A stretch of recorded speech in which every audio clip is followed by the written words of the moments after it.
दूरदर्शन की ये विशेष कार्यक्रम में आपका स्वागत है। मैं हूँ कृपांचल राजवंशी।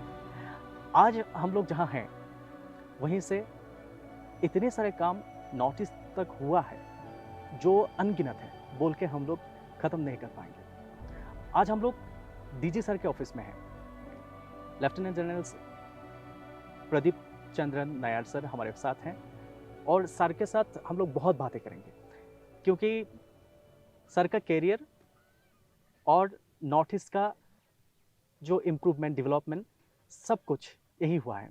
सर ने खुद बताया था एक इंटरव्यू में। हम लोग बहुत सारे बातें करेंगे। सर आपका स्वागत है, पहले तो दूरदर्शन में आपका स्वागत है धन्यवाद कृपांजल। और thank you. Thank you so much for giving us the time. Thank you. बहुत बहुत धन्यवाद।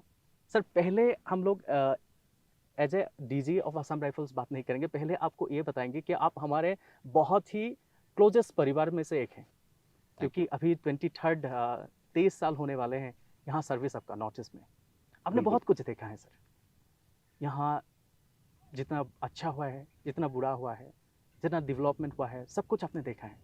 क्लोजेस्ट परिवार आपको बोल सकते हैं।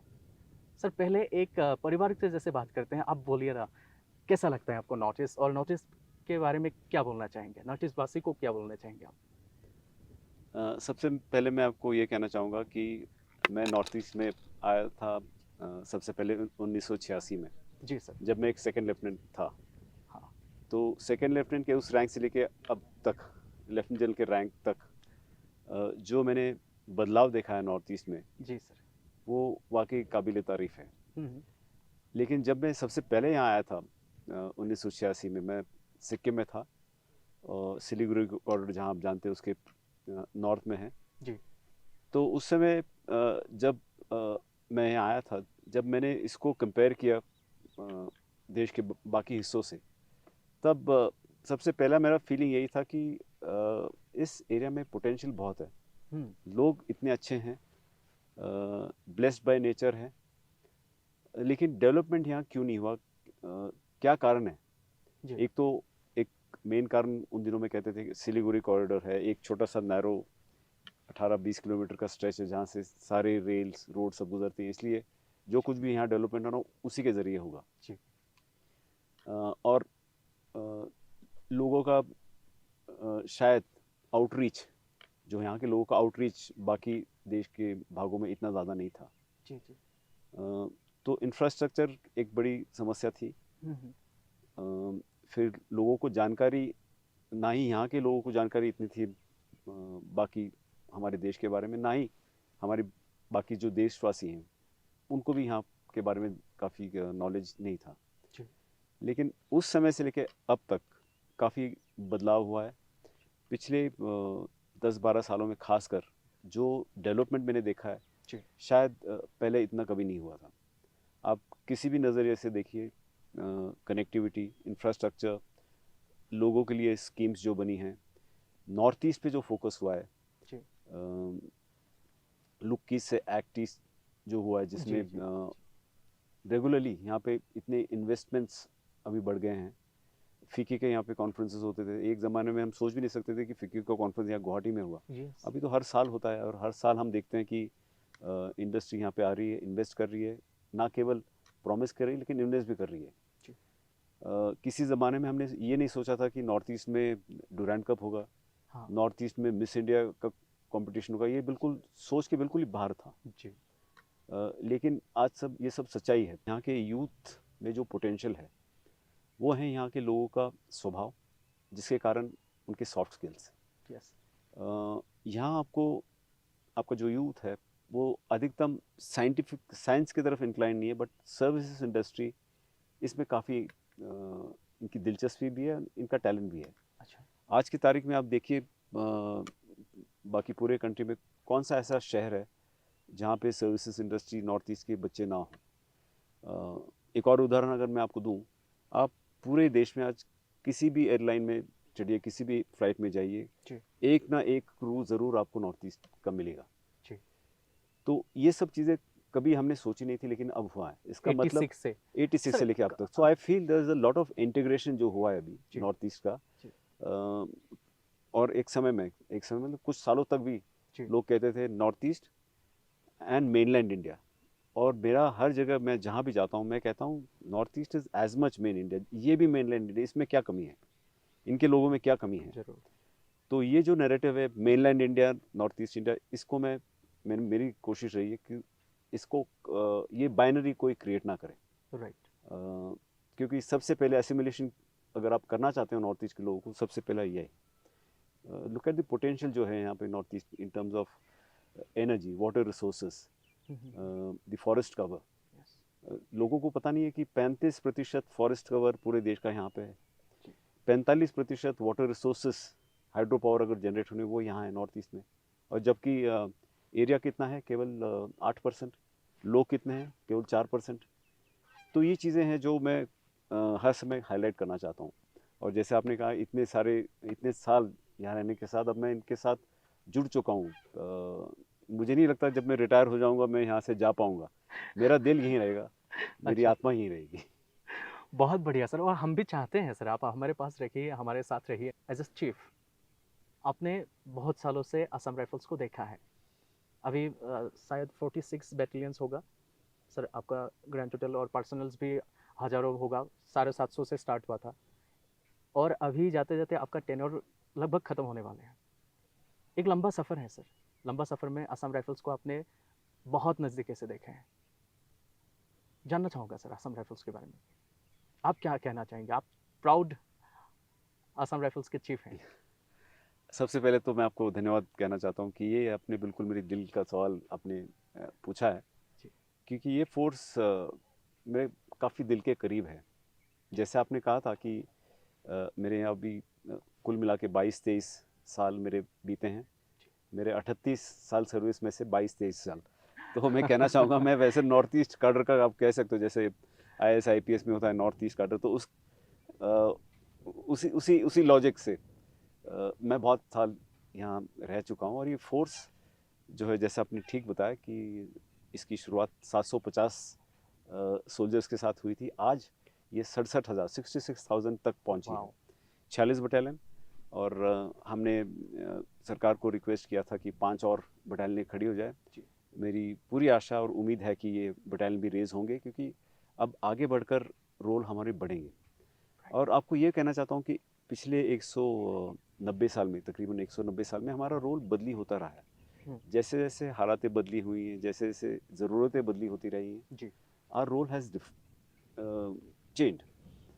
अगर हम रिसेंट मैं अगर आपको उदाहरण दूँ तो ये मणिपुर की हालत, हम ऐसे हालत को हैंडल करने के लिए ट्रेन नहीं थे, क्योंकि किसी किताबों में हमारे किसी ट्रेनिंग इसमें ये है नहीं कि ऐसा अगर पब्लिक प्रोटेस्ट करे, आउटबर्स्ट करे, तो उन्हें कैसे रोका जाए। तो ये सब हमने ऑन द जॉब सीखा है मणिपुर का ही, जो हम वी हैव नॉट टॉट। इससे पहले तो हम इंसर्जेंसी और बॉर्डर गार्डिंग ही कर रहे थे। तो कहने का तात्पर्य ये है कि रोल चाहे जो भी मिले, हम उसको बखूबी से निभाते हैं। अगर आपने जिक्र किया था हमारे जम्मू एंड कश्मीर में बटालियंस के, इस समय 2 बटालियंस हैं जम्मू एंड कश्मीर में, कश्मीर वैली में हैं, और उनका प्रदर्शन बहुत ही अच्छा रहा है। राष्ट्रीय राइफल्स के साथ हमारे जवान डिप्लॉयड है, इंडियन आर्मी के साथ डिप्लॉयड हैं, लेकिन सबसे मेजर एडवांटेज हमें जो है, हमारे सैनिक 24/7 यानी 24/7 365 दिन ऑपरेशन में ही रहते हैं, चाहे नॉर्थ ईस्ट में कहीं भी रहे। Counter insurgency, counter militancy, counter terrorism ही लड़ते रहते हैं। तो ये जो हमारी एक्सपर्टीज़ है वो इस देश में किसी और फोर्स के नहीं है। How good we are. So sir बहुत ही अच्छा लग रहा है, बहुत कुछ बातें करना है आपसे सर। इतना बढ़िया कैंपस है सर, सभी बोलते हैं जो भी एक बार आते हैं सर जुबानी रहते जाते हैं सर, इतना बढ़िया कैंपस है सर। थोड़ा घूम के बात कर सकते हैं? हाँ ज़रूर। घूमने से पहले आपने इस कैंपस का जिक्र किया जी, अगर मैं 2 मिनट ले सकता हूँ, क्योंकि ये बैकग्राउंड शायद लोगों को पता नहीं है, क्योंकि मैं कई साल असम राइफल में रह चुका हूँ। मैं ये बात ऑन रिकॉर्ड डालना चाहता हूँ। 1962 में 1962 में ये एरिया हमें मिला था। Indo China war? नहीं, 1962 में दिस लैंड, ये ज़मीन हमें दी गई थी जी जी जी असम राइफल को बाय असम गवर्नमेंट। तब Meghalaya, there was no Meghalaya, Shillong capital हुआ करता था असम का। तो ये ज़मीन हमें इसलिए दिया गया क्योंकि किसी ने कहा कि यहाँ पे शायद रेयर अर्थ मिनरल्स हैं इसके ओह, नीचे, अच्छा। और उन्हीं दिनों में यहाँ इस एरिया में माइनिंग शुरू हुई थी, लाइमस्टोन, कोल, हाँ, हाँ, हाँ, और रेयर अर्थ मिनरल्स का वैल्यू मतलब लोगों को पता था, इसलिए ये एरिया हमें दिया गया जी। ताकि इस पे और कोई कब्जा ना करे, इलीगल माइनिंग ना करे। ये ओह, ये this is the story behind this. लेकिन ये एरिया जो आप देख रहे हो, चारों तरफ पहाड़ियाँ हैं, जी। इसके कारण पानी का बहाव पूरा यही होता जहाँ हम अब बैठे हैं। तो ये पूरा ऐसा एरिया ऐसा था, मार्शी था, स्वैम्पी था, कीचड़, हो, हो। इसमें कोई बस नहीं सकता था। इस किस्म की ज़मीन थी ये।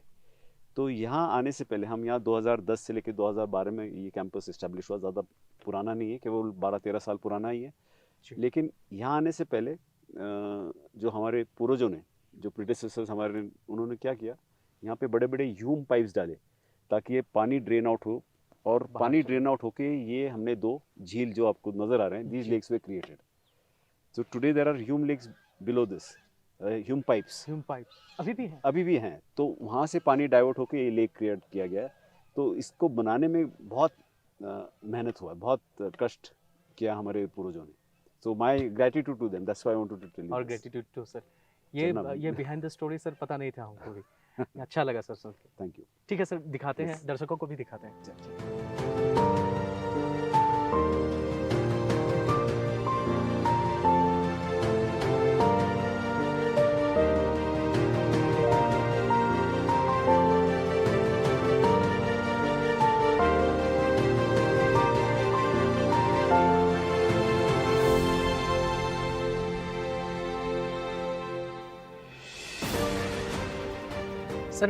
पीछे हम लोग देख रहे हैं ढाई मूर्ति, और असम राइफल्स को तो बोला ही जाता है कि फ्रेंड ऑफ नॉर्थ ईस्ट।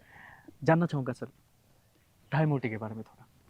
ये जो ढाई मूर्ति आप देख रहे हैं बिहाइंड, इट इज़ सिंबॉलिक, या ये असम राइफल को दर्शाता है, जी। जो असम राइफल के सोल्जर्स ने कंट्रीब्यूट किया है over the decades, over more than a century, उसको ये दर्शाता है। जैसे आपने कहा, forever friends of the north east. Forever friends of the north east. Thank you sir. मैं सोशल मीडिया में कुछ ऐसा होता है जो स्क्रूटिनी नहीं होता है, ऐसा कुछ अफवाहें फैलते रहते हैं, इसके बारे में आप कुछ कहना चाहेंगे, पर्टिकुलर कुछ? देखिए, ये मैं आपको 2 नज़रिए से बताना चाहता हूँ। सबसे पहले एक कहावत है इंग्लिश में, पिक्चर इज़ वर्थ 1000 वर्ड्स। ये कहावत है, बिल्कुल सही है, कि जो आप एक पिक्चर में देखते हो वो 1000 शब्दों में आप प्रकट नहीं कर सकते, डेफिनेटली। क्योंकि वो सब कुछ बताता है। लेकिन अगर आप वो पिक्चर, वो वीडियो सिलेक्टिवली दिखाओ, एजेंडा ड्रिवन हो, यस। तो उसका मतलब कुछ और ही निकलता है। जी। इंसिडेंट ए हुआ है, कोई और, अगर कोई एक इंसिडेंट हुआ है, अगर उस इंसिडेंट का आप केवल एक भाग दिखाओ, एक हिस्सा दिखाओ, क्लिप, हाँ। तो वो उसकी कहानी कुछ और ही बन जाती है। ये गलत भी है। ये गलत है।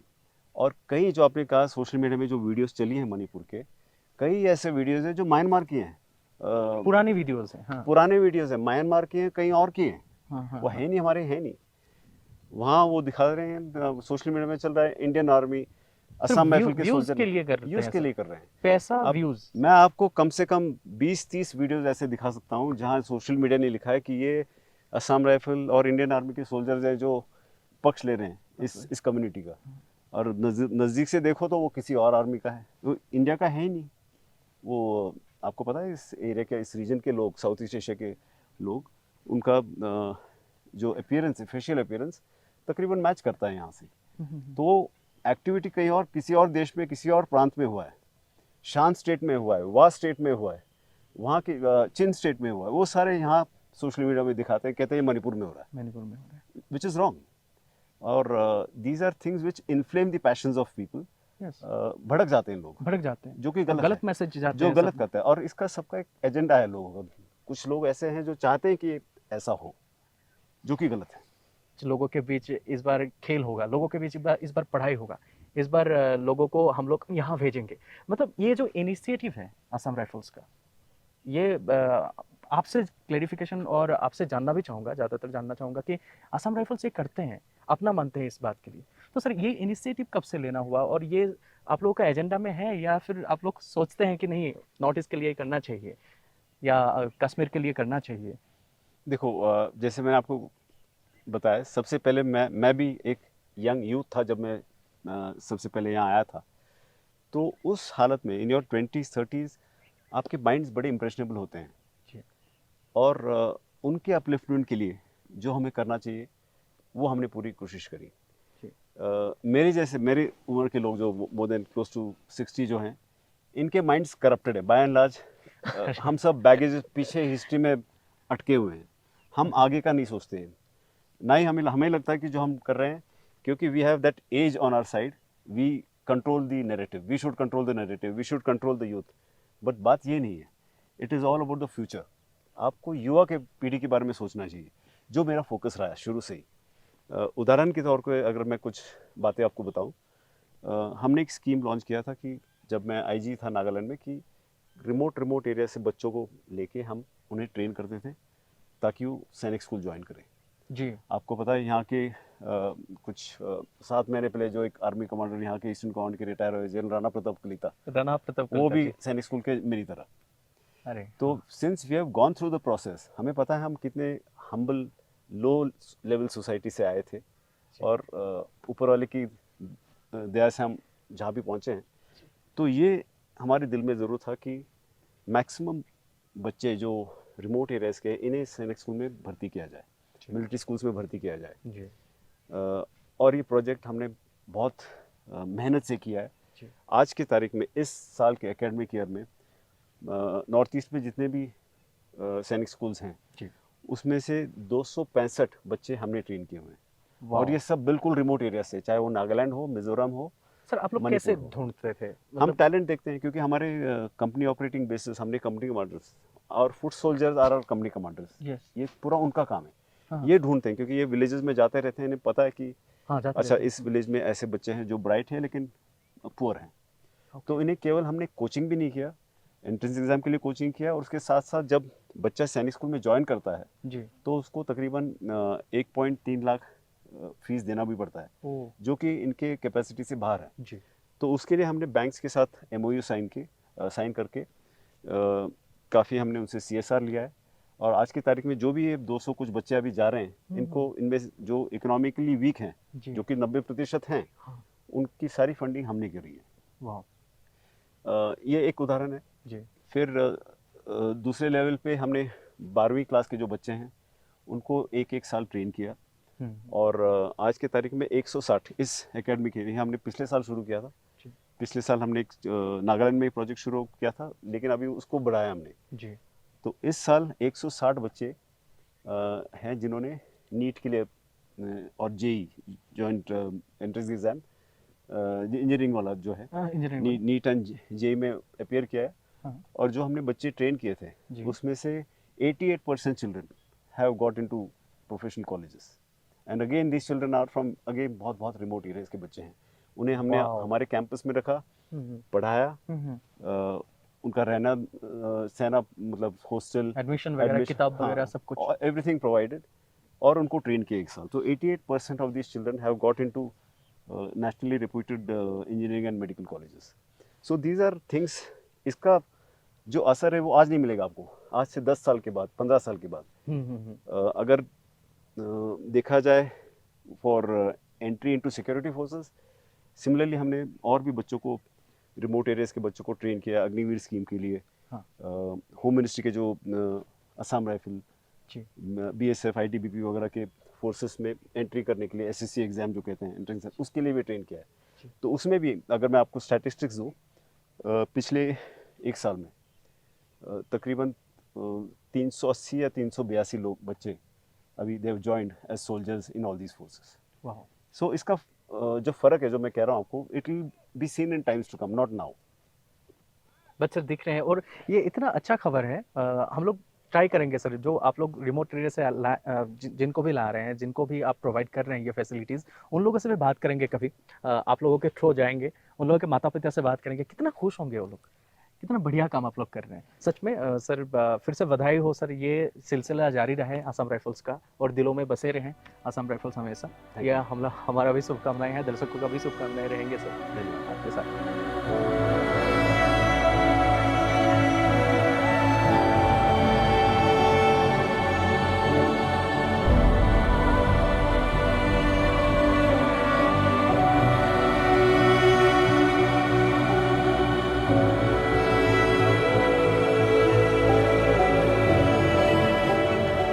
तो सर हम लोगों ने नज़ारा तो दर्शकों को दिखा रहे हैं, बहुत सुंदर कैंपस है। सर आप इतने फिट हैं, आपने बोला सर 60 होने वाले हैं आपका। फिर भी 60 आप हो गया हूँ हो गए हैं, ऑलरेडी 60 60 कंप्लीटेड दिस। कंप्लीट हो गए हैं सर। और लेकिन सर आपको देखने में नहीं लगता है कि सर आप 60 के हैं। ये मेंटेन कैसे करते हैं सर? अब एक्टिविटीज़ क्या करते हैं आप? हॉबी हॉबी बाद में आएँगे सर, एक्टिविटीज़ क्या करते हैं? हम लोगों को भी पता चलेगा सर, यूथ को भी पता चलेगा। जैसे मैंने आपको बताया कि मेरा बैकग्राउंड सैनिक स्कूल का है। जी। So Sainik School I join at the age of 10, 10 साल का था, आज से 50 साल पहले, हाँ, हाँ। 1974। वाह! तो सैनिक स्कूल में जो एक इम्पॉर्टेंट चीज़ होता है वो है फिजिकल एक्टिविटीज़, सुबह पीटी, शाम को गेम्स। ओके। मैंने कुछ एक्स्ट्रा एफर्ट नहीं लिया है, क्योंकि सैनिक स्कूल के बाद नेशनल डिफेंस एकेडमी हुआ, इंडियन मिलिट्री एकेडमी हुआ, जी। फिर सर्विस इन द आर्मी, और आर्मी में ही वैसे असम राइफल में। तो मैंने अपने तरफ से कोशिश सिर्फ यही किया कि जो PT was inculcated as a matter of routine, उसको मैंने रोका नहीं। ओह! मतलब कोई ना कोई फिजिकल एक्टिविटी मैंने मेंटेन किया। यहाँ तक कि जब मैं अपने बटालियन को कमांड कर रहा था सियाचिन ग्लेशियर में, वहाँ भी मैं रोज़ 1 घंटा 2 घंटा वॉक के लिए जाता था, अलग अलग पोस्टों में जाता था, बर्फीले इलाके में जाता था अपने सोल्जर्स को मिलने। तो एक तो उनके मोरल पे काफ़ी फ़र्क पड़ता था, और अपना साथ साथ फिजिकल मेंटेनेंस चलता रहता है। जी। और वही उसी की कोशिश मैंने यहाँ भी किया। एस डीजी जब मैं आया, जी। हमने यहाँ पे शिलोंग हाफ मैराथन लॉन्च किया। इसके 3 एडिशंस हो चुके हैं अभी तक, वाओ! और इसका रिस्पांस हर साल बढ़ता गया है, अच्छा ग्रेट, होता गया है। ग्रेट। स्पॉन्सरशिप भी हमें आने लगी, क्योंकि ये काफ़ी फेमस हो गया अभी। अरे वाह! और मैं समझता हूँ आगे भी ये चलता रहेगा ये सिलसिला। जी। तो this is one of the passions. बाकी और भी पैशंस है, reading, little bit of listening to music. Assam Rifles के बारे में हम लोग बात कर रहे थे। अभी आपका टेन्योर खत्म होगा, लेकिन 23 साल तक आपने जो दिया था, तो अगले साल या आने वाले 5 साल में आसाम राइफल्स और क्या नया करेंगे सर? कुछ नया करने वाले हैं? देखिए, जैसे आपको पता होगा, सरकार ने भारतीय सरकार ने 2 घोषणाएं की। एक तो है ये फ्री मूव रिजीम जो है, जी। जो इंडिया और म्यांमार के बीच में, जी। इसको तकरीबन समाप्त किया जाएगा। और दूसरा border fence along the Indo Myanmar border, इसे बनाया जाएगा। तो मैं समझता हूँ इसके कारण हमारा रोल अधिकतम अब बॉर्डर की तरफ जाएगा, बॉर्डर गार्डिंग के लिए। जी। हमारे पास फ़िलहाल केवल 20 बटालियंस हैं, और अब ये तो कोई भी कह सकता है, 1643 किलोमीटर जो कि इंडो म्यांमार बॉर्डर है, इस पर 20 बटालियंस कम है।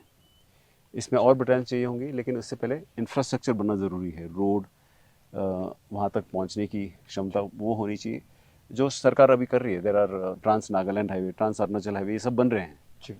तो इनके आने से काफ़ी फ़र्क पड़ेगा। तो मैं, जो आपका सवाल था, मैं समझता हूँ इंसर्जेंसी घटता जाएगा, जो भी काफ़ी घटा है, एक्सेप्ट अब मणिपुर में ये सिचुएशन है।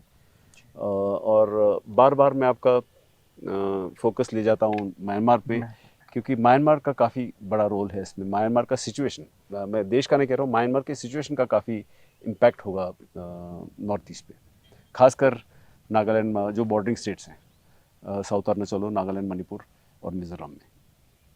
अगर आपको नॉर्थ ईस्ट के फ्यूचर के बारे में सोचना है, आपको यूथ के बारे में सोचना है। They are the people who will make a difference. We are all, हमारा तो अभी फोटो ऊपर नहीं दीवार सर, पे कुछ टंगना चाहिए। नहीं सर, ऐसी बात नहीं है। आप बहुत साल जिए सर, हम वही कामनाएं करते हैं सर। सिर्फ कोई बात नहीं सर, आपसे हम लोग सीखते हैं, यूथ को भी सर प्रेरणा मिलते हैं आपसे। इसके बारे में क्या बताना चाहेंगे सर? जो भी नया जवान आने वाले हैं, आसाम राइफल्स में भर्ती होना चाहते हैं, सबके लिए एक मैसेज अंत में लेना चाहता हूँ, जानना चाहता हूँ आपसे। देखिए, अभी इंफॉर्मेशन है फ़िलहाल, जो हम जिस एज में जी रहे हैं वो इंफॉर्मेशन एज है, जहाँ जो भी कोई घटना घटती है उसी समय इंस्टेंटेनियसली सोशल मीडिया के ज़रिए या किसी और टीवी के ज़रिए लोगों को पता चलता है। जी। मतलब नॉर्थ ईस्ट का छोड़ के बाकी जगहों में क्या हो रहा है इसके बारे में उसी समय खबर मिलता है। जी। बाकियों का लाइफस्टाइल कैसा है उसके बारे में पता चलता है। तो इसके कारण अपेक्षाएं, एक्सपेक्टेशंस लोगों की बढ़ती हैं, जी। खासकर जो हमारे फोर्स में आते हैं। आने के बाद वो रियलाइज़ करते हैं कि लाइफ थोड़ा कठिन है, चैलेंजिंग है, क्योंकि काफ़ी रिमोट एरियाज़ में ऑपरेट करना पड़ता है, फैमिली से दूर रहना पड़ता है। बाकी अन्य चीज़ें जो हैं, पार्टिंग, हॉलीडेइंग, ये जो आज के यूथ को जिसकी आदत है हर जगह, तो इन पे काफ़ी पाबंदियाँ हैं, रेस्ट्रिक्शंस हैं।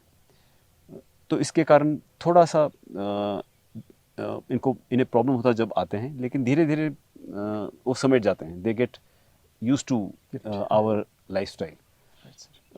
दूसरी चीज़ है यहाँ की, जैसे आपको पता है कि इंफ्रास्ट्रक्चर और कनेक्टिविटी की काफ़ी प्रॉब्लम है, और आज हम all India all class composition, एक ज़माने में तकरीबन 60-65% हमारे सोल्जर्स नॉर्थ ईस्ट की हुआ करते थे, आज वो घटकर 28% तक ही हैं, जिसका मतलब ये है कि 72%, 72% लोग रेस्ट ऑफ इंडिया के हैं। तो इन्हें ट्रैवल करने में दिक्कतें आती हैं, क्योंकि हम होते हैं बॉर्डरों पर या रिमोट एरियाज़ में। तो ये एक समस्या थी, लेकिन इसमें भी काफ़ी इम्प्रूवमेंट हुआ है। जैसे आपको पता है उड़ान स्कीम, पता नहीं कहाँ कहाँ अभी एयरपोर्ट्स आए, 19 एयरपोर्ट आए पिछले 10-12 साल में आए हैं। तो एक ये भी समस्या थी जो मैं समझ रहा हूँ कि वो अब ख़त्म है। एक और है जो जॉब्स यहाँ पे है नहीं, इंडस्ट्री है नहीं, लेकिन जैसे मैं आपको कुछ समय पहले बताया था कि फ़िकी के जो मूव्स हैं इन्वेस्टमेंट के लिए, जो प्लान्स हैं उनके, वो काफ़ी अच्छे हैं और इन्वेस्टमेंट्स हुई हैं। जो ब्रह्मपुत्रा पे आप असम के, आपको पता है कितने ब्रिजेस बने हैं सर। एक ज़माने में सिर्फ एक सरायघाट में था, एक तेजपुर में था, 2 ही ब्रिजेस थे, आज देखो कितने सारे ब्रिजेस हैं और भी आ रहे हैं, रेल कनेक्टिविटी बढ़ रही है। तो ये जो कठिनाइयाँ थी, मुश्किल हालात जो थे, उसमें काफ़ी अभी सुधार हो चुका है, और इससे मुझे लग रहा है कि काफ़ी कुछ चैलेंजेस दूर हो जाएंगे। ये बहुत ही अच्छा लगा सर पे ये बात सुन के। और आसाम राइफल्स में जो भी भर्ती होना चाहते हैं उन लोगों के लिए भी एक मैसेज गया होगा, और यंग जनरेशन को भी ये अच्छा लगा होगा ये सुन के। और सर अंत में आपको बहुत बहुत धन्यवाद फिर से दूरदर्शन के सभी दर्शकों की तरफ से। बहुत बहुत धन्यवाद, आप इतने कीमती वक्त हमें दिए सर, और आपसे फिर से बातचीत होते रहेंगे सर, दर्शकों को भी अच्छा लगेगा। थैंक यू, बहुत बहुत धन्यवाद नॉर्थ ईस्ट के लिए और आसाम राइफल के। I am available anything, any time I can do. Thank you so much. Thank you sir. और हम भी चाहते हैं सर आप आसाम छोड़ के या नॉर्थ ईस्ट छोड़ के मत जाइएगा, आप रहिएगा, रिटायरमेंट के बाद भी रहिएगा, और good luck, best wishes. Thank you so much. Thank you very much. Thank you for having me. Thank you sir, thank